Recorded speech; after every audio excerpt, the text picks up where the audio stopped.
Bismillahirrahmanirrahim. Alhamdulillah. Assalamualaikum warahmatullahi wabarakatuh. Alhamdulillah alladzi bi ni'matihi tatimmus shalihat.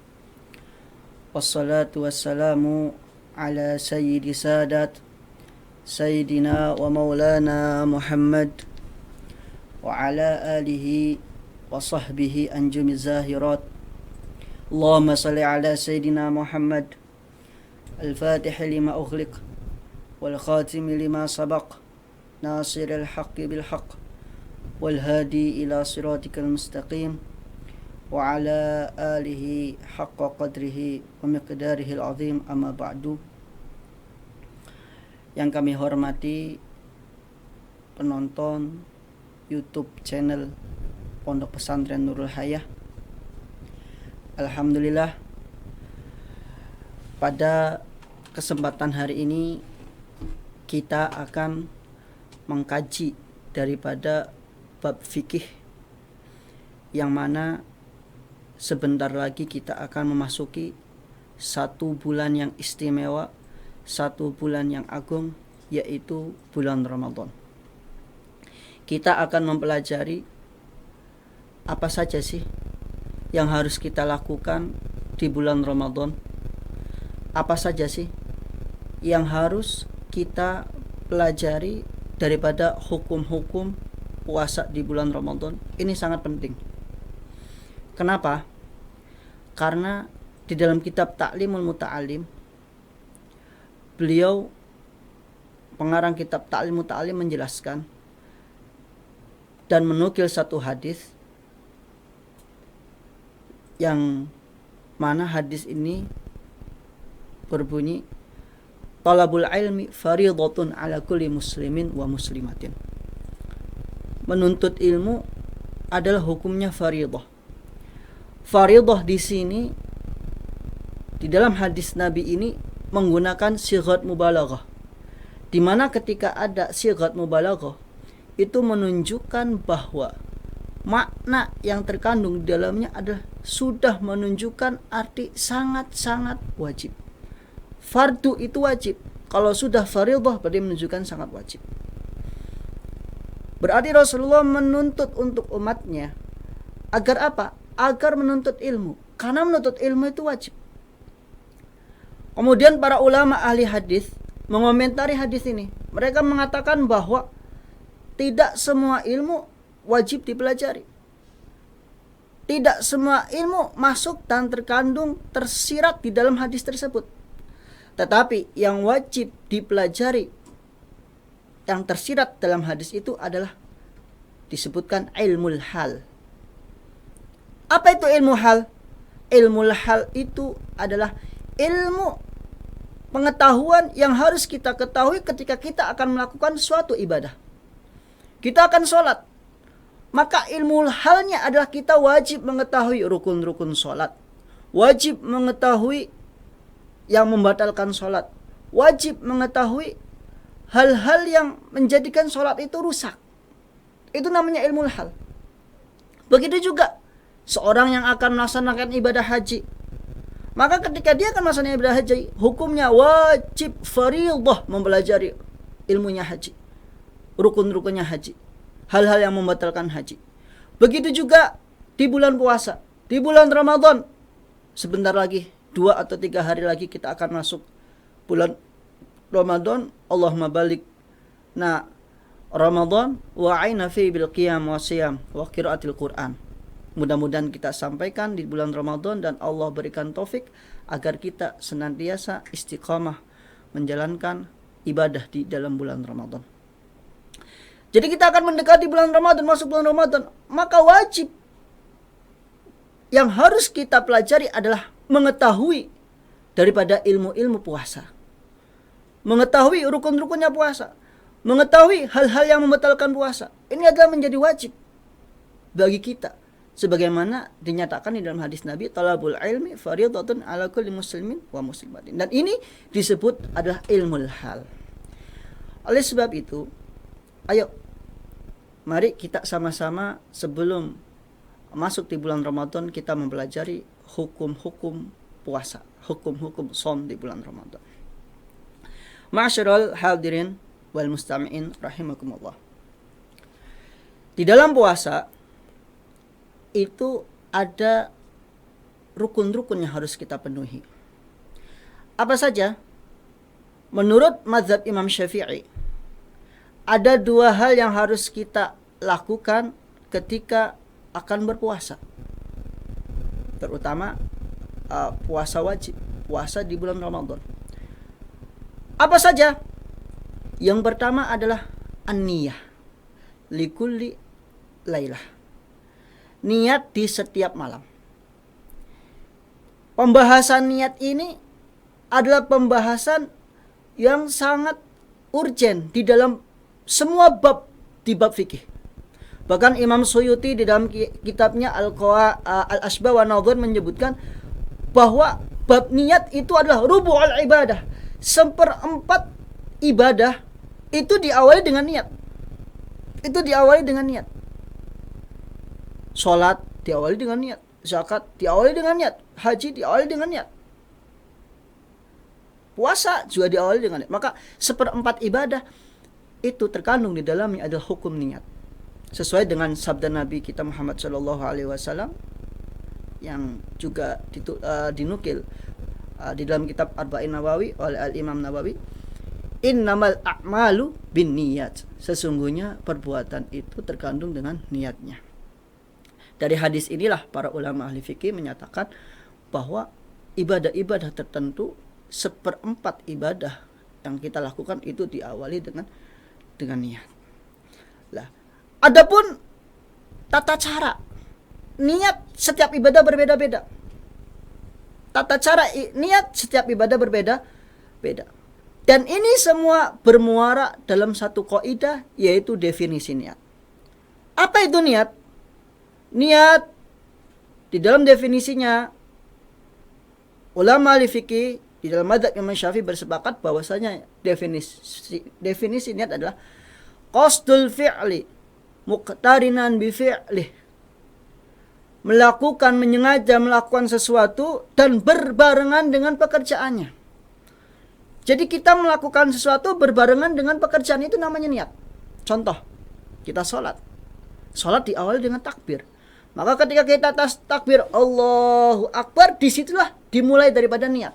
Kenapa? Karena permulaan ibadah, permulaan amal dalam sholat itu adalah takbir. Begitu juga wudu. Wudu, permulaan ibadah wudu, permulaan pekerjaan wudu adalah muka. Maka niat itu tempatnya ketika membasuh bagian daripada muka. Itu hukumnya wajib, itu niat. Karena niat itu adalah menyengaja sesuatu berbarengan dengan pekerjaan. Berbeda dengan azam. Kalau azam menyengaja melakukan sesuatu tetapi tidak berbarengan. Contohnya, besok saya mau haji, tahun depan saya mau haji. Ini bukan niat namanya. Ini namanya azam. Berazam untuk haji. Nah, itu bedanya niat dengan azam. Begitu juga di dalam puasa. Di dalam puasa rukun yang pertama adalah niat. Dan menurut mazhab Imam Syafi'i, niat itu wajib dilakukan di setiap malam. Di setiap malam. Ya. Nah, ini di dalam mazhab Imam Syafi'i.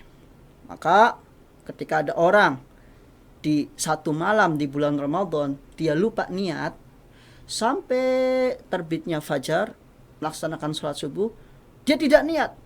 Maka apa yang harus dilakukan? Pertama, tetap wajib imsak. Tetap wajib menahan diri dari makan, dari minum. Karena hukumnya wajib, walaupun tidak niat. Setelah menahan diri selama 1 hari, walaupun dia tidak niat, nanti selesai bulan Ramadan, selesai di bulan Syawal, dia wajib mengqadha puasa yang tadi tidak diawali dengan niat.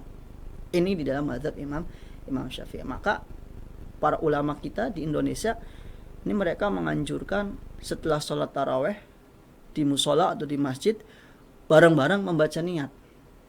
Ya, tujuannya apa? Tujuannya supaya tidak lupa niat di malam hari, karena ini hukumnya wajib menurut mazhab Imam Syafi'i. Adapun mazhab yang lain seperti mazhab Imam Malik, itu beliau mengatakan di dalam pendapatnya bahwa niat itu tidak harus setiap malam di bulan Ramadan, tidak harus. Tapi niat cukup dilakukan di awal bulan Ramadan. Jadi menurut mazhab Imam Malik, bulan Ramadan itu ada satu ibadah full, satu ibadah. Sebagaimana sholat. Sholat itu satu ibadah yang di dalamnya ada ruku, di dalamnya ada sujud, di dalamnya ada i'tidal. Maka Ramadan ini ada satu ibadah full. Sehingga sebagaimana sholat hanya wajib niatnya di awal, begitu juga Ramadan. Hanya wajib niatnya di awal. Ini menurut mazhab Imam Malik. Oleh sebab itu, ulama-ulama kita, ya, Ahlus Sunnah wal Jamaah, mereka menganjurkan kepada kita semua, terutama orang Indonesia dan semuanya mazhab Imam Syafi'i, untuk pas ketika awal bulan Ramadan kita niatnya 2 kali. Pertama, niat untuk melakukan puasa besok karena mazhab kita Imam Syafi'i. Yang kedua, niat untuk puasa 1 bulan penuh dengan taklid kepada Imam Malik. Nawaitu soma Ramadan fi syahri kulluh taklid dan Imam Malik. Jadi di awal bulan Ramadan. Artinya nanti ketika di tengah puasa kita lupa niat, puasa kita tetap sah karena kita sudah taklid kepada Imam Malik. Ya, tetapi tetap walaupun sudah niat setiap di awal bulan Ramadan 1 bulan penuh, di hari-hari setelahnya tetap kita menjaga daripada mazhabnya Imam Syafi'i, yaitu niat setiap malam. Ini yang harus kita lakukan. Kemudian bagaimana sih niat yang betul? Bagaimana sih niat yang sah? Karena sebagian masyarakat, sebagian kita masih membicarakan, oh kamu niatnya nggak sah karena salah sikotnya, oh kamu niatnya kurang karena salah. Ya. Maka secara fikih, niat itu cukup kita menyebutkan ta'yin bulan Ramadan ketika puasanya fardu. Maka kita cukup mengatakan nawaitu shoma Ramadan fardhon lillahi ta'ala, itu cukup. Nawaitu shoma Ramadan fardhon lillahi ta'ala, itu cukup. Ya. Adapun kalau mau niat sempurna, seperti niat-niat yang kita laksanakan setiap bulan Ramadan, apa? Nawaitu shoma ghadin an adai fardi syahri ramadhani hadhi sanati lillahi ta'ala. Itu yang sempurna. Tapi kalau kita umpamanya nggak hafal daripada niat yang panjang, boleh nawaitu shoma Ramadan fardhon lillahi ta'ala. Itu sah. Kemudian ada yang membahas, oh kamu niatnya Ramadhana bukan Ramadhani. Nah, ini juga pembahasan daripada pembahasan bahasa Arab, pembahasan ilmu alat. Ya, mungkin kalau kita bahas di sini di antara musyahidin atau yang menyaksikan video ini tidak begitu paham, akan tetapi ini semua adalah pembahasan tentang lafadz, pembahasan tentang sighah. Artinya nggak ada masalah mau Ramadhana mau Ramadhani, selama itu adalah tetap niat di dalam hati, karena yang dianggap niat adalah yang berada di dalam hati.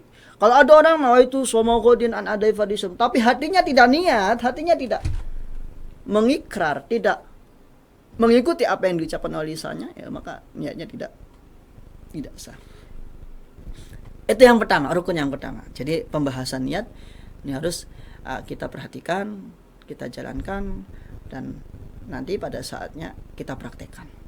Kemudian yang kedua, rukun yang kedua daripada rukunnya puasa adalah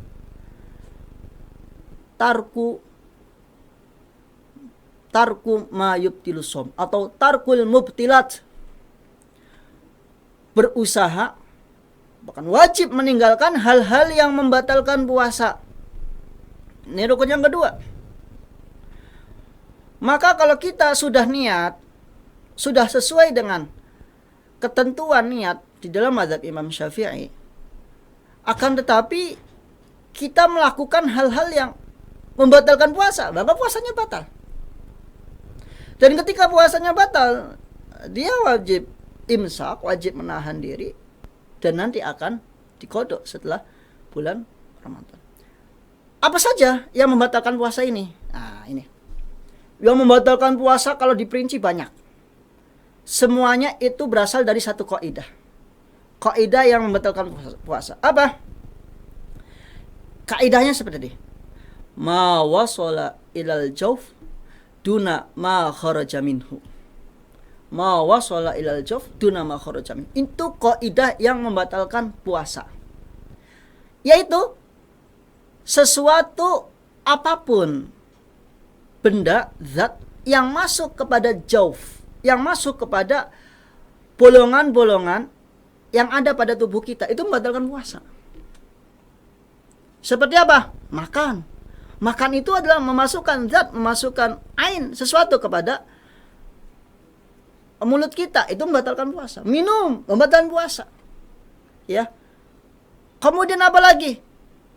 Maaf, kalau kita ke WC, kemudian lubang depan kita, kubul kita, atau lubang belakang kita, dubur kita, kemasukan air, itu bisa membatalkan puasa. Karena apa? Karena kaidahnya tadi, sesuatu yang masuk pada lubang yang ada pada tubuh kita itu membatalkan puasa. Ya, ketika kita mandi, kemudian kemasukan sesuatu di telinga kita, itu membatalkan puasa. Ya, dan masih banyak lagi. Ini yang masuk. Duna ma kharaja minhu. Tetapi yang keluar itu tidak batal. Contohnya apa yang keluar? Contohnya kita buang air kencing, ya. Kencing. Memang kencing itu keluar dari lubang depan kita atau kubul. Itu tidak menjadikan puasa kita batal. Karena ada sebagian orang yang mengalami penyakit was-was, dia selama puasa itu enggak kencing. Takut katanya. Enggak batal puasa. Buang air besar, BAB, itu tidak membatalkan puasa. Kenapa? Karena kaidahnya sesuatu yang keluar. Sesuatu yang masuk itu membatalkan, yang keluar tidak membatalkan. Buang air besar tidak membatalkan. Kencing tidak membatalkan. Kemudian muntah itu kalau tidak disengaja tidak batal. Kalau tidak disengaja tidak membatalkan puasa. Karena itu adalah termasuk dari bagian sesuatu yang dikeluarkan. Maka kaidah ini harus kita fahami agar semua yang masuk di dalam kaidah ini kita akan diambil kesimpulannya. Oh, berarti yang masuk itu batal, yang keluar itu adalah tidak membatalkan puasa. Kemudian juga ada yang bertanya, saya ketika bulan puasa itu meneteskan air mata karena menangis. Apakah membatalkan puasa? Jawabannya tidak. Kaidahnya sudah jelas. Mengeluarkan air mata atau menangis itu tidak membatalkan puasa. Kenapa? Karena itu sesuatu keluar dari tubuh kita yang keluar. Kecuali nangisnya sampai ke mulut, kemudian kita hisap, kemudian kita minum, ya itu baru rasakan asinnya air mata. Itu masuk, itu yang membatalkan puasa. Juga ketika puasa matanya ditetes sama obat mata atau bahasa kitanya pupuh, itu juga tidak membatalkan puasa. Kenapa? Karena mata itu bukan termasuk jauf. Mata itu bukan termasuk lubang yang ada di dalam tubuh kita yang kemasukan sesuatu itu bisa membatalkan puasa. Ya, itu tidak membatalkan puasa. Jadi dua hal ini yang harus kita perhatikan sebelum kita akan melaksanakan ibadah puasa, sehingga ibadah puasa kita diterima oleh Allah, ibadah puasa kita mendapatkan keberkahan, dan kita keluar dari bulan Ramadan, dosa-dosa kita diampuni oleh Allah. Ini ada satu kesempatan kita ketika masuk di bulan Ramadan, dosa-dosa kita harus hilang, dosa-dosa kita harus diampuni oleh Allah. Bahkan di satu hadis dikatakan, ketika man adraka Ramadan falam yughfarlah, didoakan oleh Rasul dan malaikat Jibril, dia akan celaka. Orang yang masuk bulan Ramadan tetapi dosa-dosanya tidak diampuni oleh Allah, maka dia termasuk orang-orang yang celaka. Nauzubillah min dzalik. Maka ayo kita kesempatan ya datang kepada kita, maka kita harus sempurnakan, kita harus benar-benar menjalankan agar kita mendapatkan ridho Allah Subhanahu wa taala. Ini saja mungkin yang bisa saya sampaikan, mudah-mudahan bisa bermanfaat dan nanti pada saatnya dipraktekkan ketika melaksanakan bulan Ramadan. Taqabbalallah minna wa minkum, taqabbal ya karim. Hasbunallah wa ni'mal wakil, ni'mal maula wa ni'man nasir, nasrul minallah fadlun qarib. Kurang lebihnya kami mohon maaf. Assalamualaikum warahmatullahi wabarakatuh.